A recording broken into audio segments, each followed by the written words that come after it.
Welcome to the Two Blokes Chatting radio show on 94.7 The Pulse. Music, interviews, news, and, well, Two Blokes Chatting. Now, here are the two blokes. We've got a very, very important guest on the radio, and the great thing about this man is he's playing games, the same number of games today that I made runs across a 10 or 15 year period as a batsman. A total of. Yeah, absolutely. And as a man who, he's been on the show before, he's been in the studio with Robbie Malcolm. He plays for the Wallington Cricket Club, and he's going to do that today for the 300th time. Mark Occhipinti, good morning. Good morning. G'day, guys. How you going? Great to have you aboard, and good to have you back on Two Blokes Chatting. Robbie Malcolm chucked you under the bus, but we thought, goodness gracious, 300 is a lot of games, and I presume you've done it all at the one club. That's right. Yeah, good. That's even better because we like loyalty as well. Unlike some of us who go around the countryside playing for different clubs, if you stick at home with a club that's relatively new and not necessarily well known, Wallington's not a densely populated area as all the other Ballerine clubs are. So I guess as a club you've had to do it a bit tough over the journey as well. Yeah, well, that's right. I mean, that's really it is. Our club's actually more than 70 years old, but we've sort of always struggled through with the lack of a township. But the reality is, you know, I suppose people that do come to Wallington, they really enjoy it, and I suppose we just try to be as accommodating as we can be.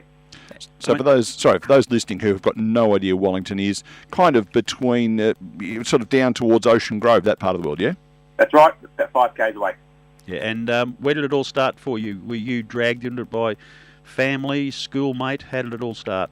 I was absolutely dragged in by a mate. He decided to play at Wallington back in 1996, and I grew up playing a lot of tennis.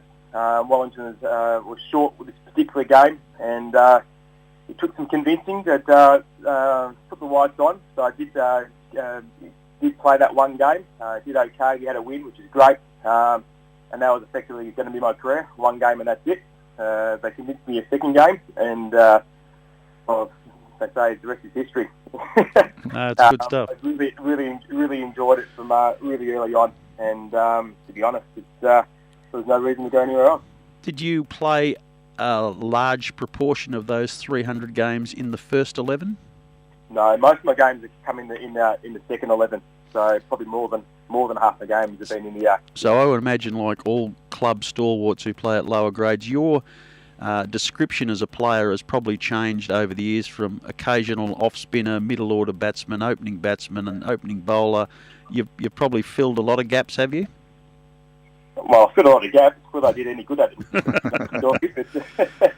But yeah, you suppose you try to adapt at times. You know, when I started out, I was see-ball, hit-ball type of approach because that's, it's more fun to hit it to the boundary or over the boundary. But as over time, I suppose you sort of adapt and realise what your strengths are and where your weaknesses are, and I suppose to a point you sort of adapt based on how your team's going too. So did you bowl a bit? I used to. Still in the lower grades, I bowled a little bit, but as I've sort of played in the higher grades in more recent years, my bowling opportunities have absolutely dried up. So I've stuck on a not that far from 100 wickets, but I might not ever get a chance to get there. So if the captain said to you, you can choose whatever number you like in the batting order, Mark, where would you pick? I'll open. Yeah, good. I like that. Yeah, we'd be great teammates because I'd say good. Because that red thing that comes down the pitch at varying speeds has more often than not hit me rather than hitting the piece of wood that I've got in my hand, and I'd much rather have that with the guy who's bowled 15 or 20 overs first. You don't get many mad quicks in the lower grades, but do you enjoy a bit of the faster stuff? I do, and it's as you get older, you see your reflexes aren't as good. So facing some of those faster bowlers, even at the moment, is could get a bit hairy. But look, I actually don't mind the pace in the main part. So it's the ball when it's swinging around in heaps that makes it much harder to score off. So particularly if they're bowling pace and they're not moving the ball a great deal, it actually comes off a bat a lot quicker. So Mark, what age are you now? I'm 45. Yeah, well, if you're still going all right in the seconds at Wallington at 45, you've obviously know a little bit about the game. These young teenagers that think they can bowl really fast, do you enjoy those challenges? I do. because I think you can get inside the head fairly quickly. I think if they dictate to you, they get the confidence up. But if you can sort of hit them away a couple of times early, they can lose their sort of line of length fairly quickly. And I'm probably a bit of an unconventional batting style anyway, so probably they don't face too many people that bat like me. So it's probably to my advantage against some of those younger blokes.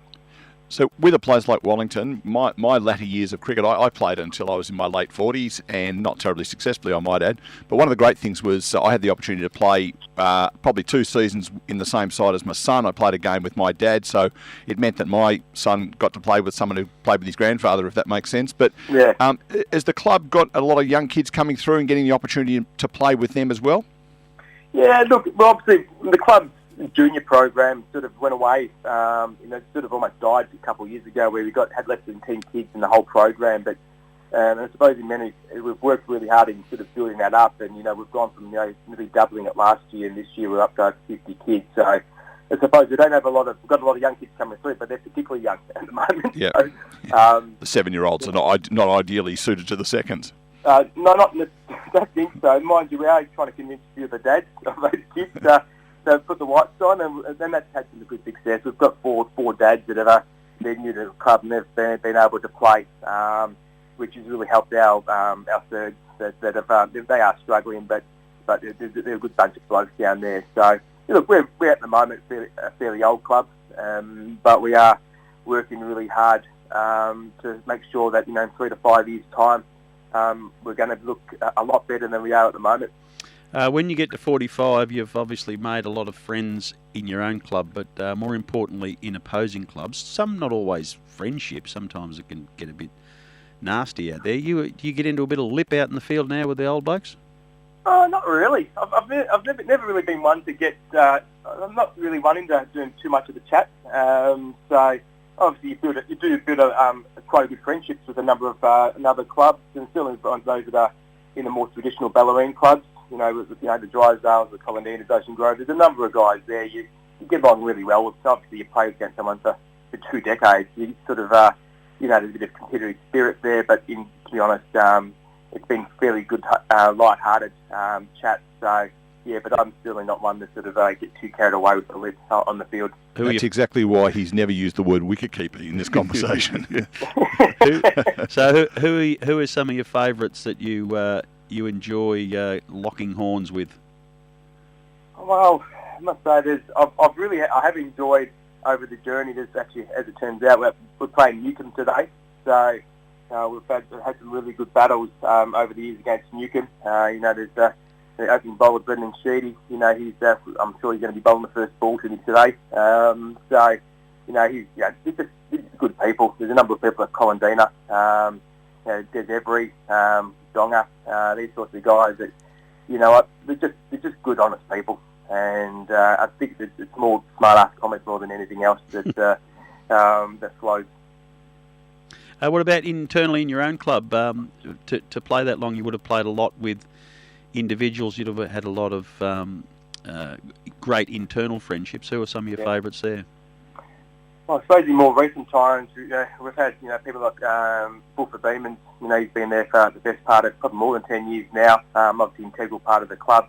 He's sort of he's an interesting character, but you've built a pretty strong relationship there. I've had a number of mates throughout the year that I started with. That Joe Vandermeer, Damien Welsh, Craig Ollis, Mark Asplin, these sorts of guys that are they'll mates at school. We played together for the best part of 15 years. That's the only reason I really played at Wallington, because they were there.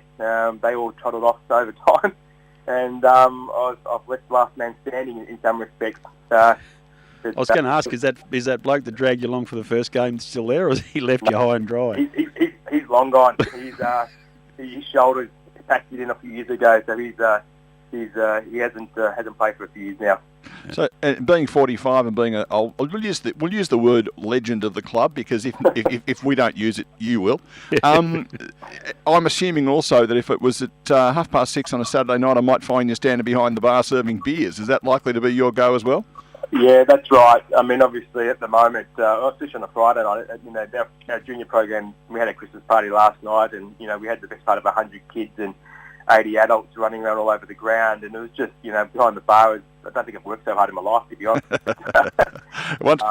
Once your age starts with a 4 in a club like that, you find yourself being the one who's generally standing there collecting the money and putting the beers on the bar.